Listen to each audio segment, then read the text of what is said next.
এক গ্রামে এক গরিব মানুষ ছিল। তার নাম ছিল আব্দুল। সে খুবই গরিব হলেও নামাজ, রোজা এবং দোয়া কখনো বাদ দিত না। সব সময় আল্লাহর উপর ভরসা করত। একদিন তার ঘরে খাবার একেবারেই ছিল না। তার ছোট বাচ্চারা কাঁদছিল ক্ষুধায়। তখন আব্দুল নামাজ পড়ে আল্লাহর কাছে হাত তুলে বলল, হে আল্লাহ, তুমি ছাড়া আমার আর কেউ নেই। তুমি আমাদের রিজিকের ব্যবস্থা করে দাও।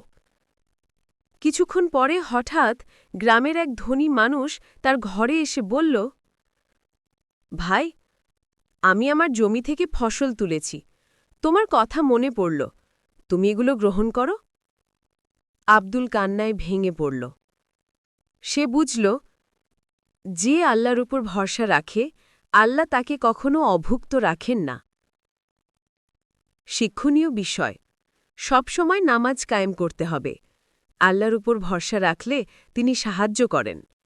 গরিবকে সাহায্য করলে আল্লাহ আমাদের উপরও রহমত করেন।